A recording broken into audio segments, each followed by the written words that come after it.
umat makin meningkat insyaallah. Teman saya mimpi sakaratul maut. Ya, seram. Artinya itu apa Pak Ustadz? Supaya engkau ingat mati. Mungkin sebelum tidur tadi lagu terakhir yang kau dengar, orang kaya mati, orang miskin mati, ya mati.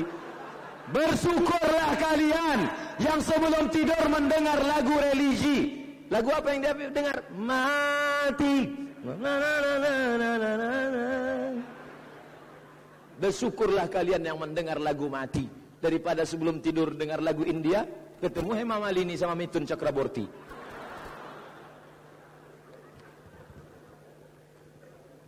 Ustaz, ya, perempuan di Jakarta berjilbab tapi celananya ketat sekali. Bagaimana? Nisaun, perempuan, kasiyatun, pakai baju, ariyatun tapi telanjang.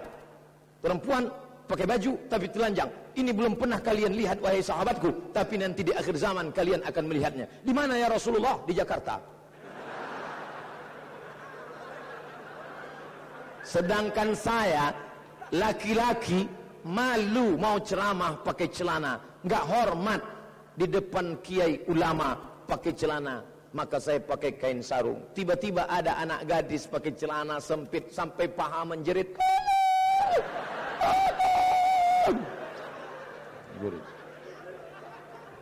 Kau pakailah baju kurung, baju panjang. Lihat jilbab ibu kita panjang sampai menutup tangan, sempit, bajunya juga panjang. Jangan ada pakai lagi sempit-sempit. Bolak-balik dokter sudah mengatakan jangan pakai pakaian sempit, peredaran darah terganggu di urat, nanti jadi penyakit. Tapi dia tetap juga pakai. Dia pakai celana sempit legging, celana karet yang bisa menyampul kaki sebesar batang kelapa. Itu di Amerika pun dipakai orang di tempat senam aerobik di ruang tertutup. Sampai di Jakarta dipakai di tempat pasar-pasar. Banyak tukang potong ayam salah potong gara-gara gitu.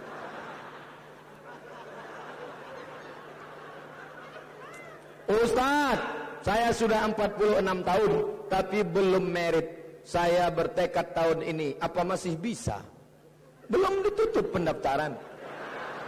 Gimana cara mintanya kepada Allah? Rabbi la tazarni fardan, jangan kau biarkan aku sendirian. Wa anta khairul warisin, engkaulah maha pemberi waris, jangan kau biarkan aku sendirian ya Allah. Tapi doa tidak mesti pakai bahasa Arab, doa pakai bahasa Indonesia juga bisa. Ya Allah, jangan kau biarkan aku sendirian, dah lama betul nih 46 tahun, kalau sampailah aku mati sendirian nanti gak tahulah gimana. Tapi jangan kuat-kuat, nanti kawan di sebelah tahu. Tahajud 2 rakaat, solat sunat hajat. Usolli sunnatal hajat lil merid lillahi ta'ala. Niat itu gak perlu diomongin, dalam hati aja. Usolli sunnatal hajat rakaatillah ta'ala, Allahu Akbar, iftitah Fatihah ayatnya bebas. Di sujud terakhir minta sepanjang-panjang, ya Allah. Tapi jangan diomongin, kalau diomongin sholatnya batal. Setelah sholat, salam, doa lagi. A'udzubillahi minasyaitonirrajim. Bismillahirrahmanirrahim. Alhamdulillahirabbil alamin. Wassalatu wassalamu ala asyrafil anbiya'i wal mursalin wa ala alihi washabihi ajma'in. Amin. Tak semua Allah Subhanahu wa taala. Pakai bahasa apa, Bos? Dia bahasa Indonesia. Ya Allah, aku sudah lama menantikan seorang pangeran yang belum juga tiba sekarang. Tolonglah bantu aku ya Allah. Saya enggak bisa bahasa Indonesia Pak Ustaz, pakai bahasa Minang. Ya Allah, kau lamu banana alun jolo balaki wa acaromu. Pakai bahasa Jawa Pak Ustaz. Iki wis perang-perang dino bocone rong teko piye Pak Ustaz. Aku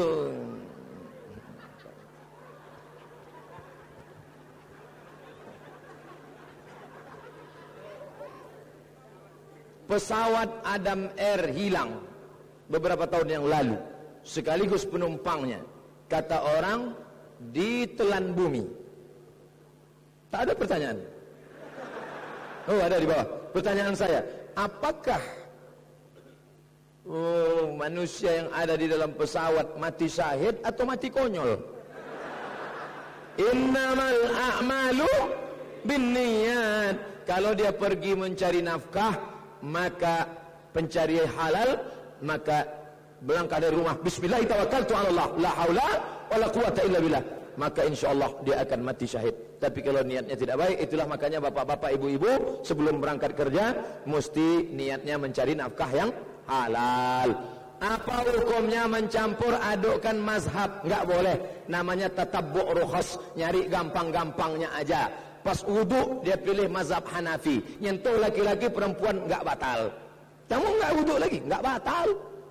Pas kurban, kamu nggak kurban. Oh, kurban itu kan sunat muakkad. Kamu kan Hanafi.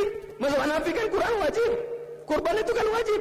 Saya pindah ke Maliki, saya pindah ke Syafi'i. Sunat muakkad. Itu nggak bisa, namanya tatabbu' rukhas. Konsisten aja di satu mazhab. Ana sunni syafi'iyul madhab. Aku bermazhab Ahlussunnah dan fikihku mazhab Syafi'i. Sah nggak sholat Jumat yang putus dari shop masjid, Pak Ustaz? Kenapa bisa shop putus dari masjid? Orang sholat Jumat di sini, dia di warungnya ngikuti streaming. Dia nggak bisa, harus nyambung shop. Apakah si ibu menanggung apabila sang anak tidak menutup aurat? Kalau anaknya tidak dididik, tidak diajar, tidak dinasehati, maka si ibu menanggung dosa. Anaknya sudah diajar, sudah dimasukkan ke pesantren, tapi anaknya degil, maka si ibu tidak menanggung dosa. Maka ibu jangan pernah berhenti mau kemana, jalan sama siapa, pulang jam berapa, kenapa nggak pakai jilbab, kenapa sempit, celana nomor berapa, Ustaz, saya nama XXXX, saya nggak sebutkan namanya, menjaga kode etik jurnalistik. Bagaimana cara menyampaikan seruan kepada orang tua, terutama ayah, untuk beribadah sholat di masjid berjamaah? Mentang-mentang kau sudah ngaji, jangan pulang dari sini kau panggil ayahmu, ayah kesini sebentar. Assalamualaikum warahmatullahi. Jangan kau ceramahi, karena dia adalah orang tuamu. Tapi kau berikan dia buku. Ya, ini ada buku loh ya. Apa nama bukunya? 99 tanya jawab sholat. Siapa yang nulis? Abdul Somad LCMA. Dia baca. Yang keberapa? Coba ayah baca yang ke-77. Siapa yang meninggalkan sholat? Ya, ini ada ceramah Ustaz. Siapa? Ustaz Somad. Apa kata dia? Siapa yang sholat di masjid, laki-laki yang soleh. Siapa yang sholat di rumah, laki-laki solehah. Hah? Jangan lupa kekuatan doa. Doakan, ya Allah, bukakanlah pintu hati ayahku, ya Allah. Ad-doa silahul mu'min. Doa senjatanya orang beriman. Yang terhormat Bapak Ustaz, apa hukum orang yang tahu agama tapi sering ngebuka aib orang lain? Ayuhibbu ahadukum. Ustaz dari tadi nunjuk perempuan aja, karena saya pemerhati perempuan. Masa laki-laki mati laki-laki? Emang sekong-lekong. Ayuhibbu ahadukum ayakula lahma akhi. Maukah kamu memakan bangkai saudaramu? Maitan, sudah mati bangkai busuk berulat. Mana mau dia makan bangkai saudaranya? Mau makan bangkai tikus? Enggak mau, tapi ada orang mau makan bangkai manusia. Siapa itu? Orang yang menceritakan aib orang lain. Jangan ceritakan aib orang lain. Pokoknya kalau lidah mau ngomong aja, banyak-banyak bertasbih. Subhanallah, subhanallah, subhanallah, subhanallah, subhanallah. Besok pagi pergi ke warung, ada yang ngajak cerita. Kabarnya si Anu, kabarnya subhanallah, subhanallah, subhanallah, subhanallah. Ustaz, bagaimana caranya untuk mengetahui jawaban dari hasil istikharah? Bisa lewat mimpi, bisa lewat kecenderungan hati. Saya mau nikah nih Pak Ustaz. Siapa nama perempuannya? Yang satu Khadijah, yang satu Aminah. Terus kamu istikharah. Mana yang nanti kelihatan itu yang kamu pilih. Alhamdulillah udah istikharah Pak Ustaz. Mana yang kelihatan? Dua-duanya kelihatan. Istikharah lagi. Terus istikharah. Akhirnya bisa jadi dalam mimpi yang baik. Ar-ru'ya as-salihah. Bisa jadi dalam bentuk kecenderungan hati. Maka kau istikharah insyaallah. Saya mau tanya, apa hukum berdagang memakai giro atau cek? Pembayaran tidak cash boleh, kalau jelas.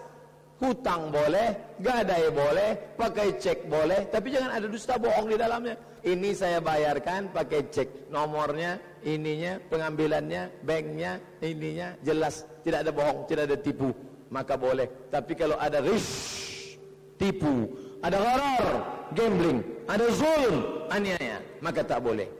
Boleh saya minta ijazah buku-buku Ustaz? Sudah baca sebagian. Ajaztukum jami'a mu'allafati wa marwiyati. Aku ijazahkan semua ceramah-ceramahku, buku 37 masalah populer, buku 99 tanya jawab salat, buku 33 tanya jawab kurban, buku 30 tanya jawab puasa. Aku ijazahkan ijazah ammah kepada semua yang hadir pada malam hari ini. Amalkanlah. Makin belakang makin banyak. Apa hukumnya makan di rumah saudara yang pekerjaan suami istri di bank konvensional? Haram, karena riba. Jadi kalau dikasihnya makan, izin pulang.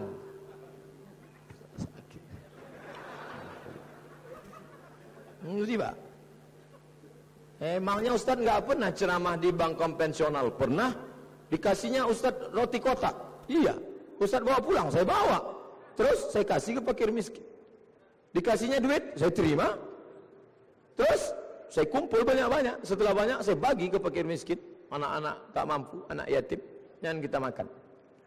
Apa hukumnya mendoakan mayat setelah disolatkan, minta maaf kesalahan mayat pada jamaah? Wajibat, wajib dia masuk surga. Wajibat, wajib dia masuk surga. Wajibat, wajib dia masuk surga. Siapa itu ya Rasulullah? Orang yang kalian puji tapi tidak direkayasa. Oh, itu orang baik itu Pak Ustaz. Oh, itu orang baik itu Pak Ustaz. Boleh, tapi direkayasa enggak boleh. Apakah jenazah ini baik? Baik. Pernah dia ke masjid? Enggak. Apa hukumnya setiap orang meninggal itu kita takziah baca Quran Yasinan? Niatnya buat yang ditinggalkan karena pendapat ini banyak ikhtilaf. Bacaan Quran untuk orang meninggal sampai apa enggak sampai? Kan tadi udah dijawab di awal. Kalau nggak balik sampai. Oh, saya nggak mau pakai dalil-dalil gitulah Ustaz. Masa Ustaz nggak pakai dalil-dalilnya mana? Setelah Nabi SAW meninggal, maka meninggalkan sahabat namanya Abdullah ibnu Umar ibnu Khattab, anak Umar bin Khattab. Nanti kalau aku mati meninggal dunia, kata Abdullah bin Umar, bacakan pada bagian kepalaku awal Al-Baqarah 5 ayat, bacakan pada bagian kakiku akhir Al-Baqarah, lillahi ma fis samawati wa ma fil ardh. Itu disebutkan oleh Imam Ibnu Qayyim Al-Jauziyah dalam kitab Ar-Ruh, murid Imam Ibnu Taimiyah, itu untuk menunjukkan bahwa pahala bacaan Quran sampai. Maka apa kata mazhab Syafi'i? Wa in khatimul Quran, kalau mereka khatamkan sekhatam Al-Quran, fahuwa hasanun, yang paling bagus sekhatam Al-Quran. Anda tidak sanggup sekhatam Al-Quran, baca hatinya Al-Quran. Yasin wal Quranil Hakim, innaka laminal mursalin. Kalau tidak sanggup baca Yasin, baca Ummul Quran Al-Fatihah. Enggak juga sanggup baca Al-Fatihah, Inna Lillah. Belum lagi Ustaz, masih ada. Apa hukumnya mendirikan hotel syariah? Setelah pendiri meninggal, ahli waris tidak menurut syariat. Selanjutnya kepengurusan hotel syariah masih berdosa si pendirinya? Tidak. Yang berdosa adalah yang melanjutkan. Maka didik anak-anak kita pendidikan syariat. Insya Allah dilanjutkannya hotel kita hotel syariah. Bapak-bapak yang hotel konvensional mudah-mudahan berubah menjadi hotel syariah. Meninggalkan anak-anak cucu keturunan yang tetap istiqamah dalam hotel syariah. Bayangkan betapa semangatnya kita, betapa amannya ibu-ibu. Abang sekarang di mana? Di hotel syariah. Alhamdulillah, tenang, kau pasti nggak selingkuh mas. Setelah selesai dia pindah ke konvensional. Kaifa haluk ya Ustadz? Bi khairin walhamdulillah. Saya mau nanya, di masjid kita suka diadakan baca Yasin tahlil tiap malam Jumat untuk dihadiahkan pada yang mewakafkan tanah, juga buat yang mendoakan orang sudah mendahului kita.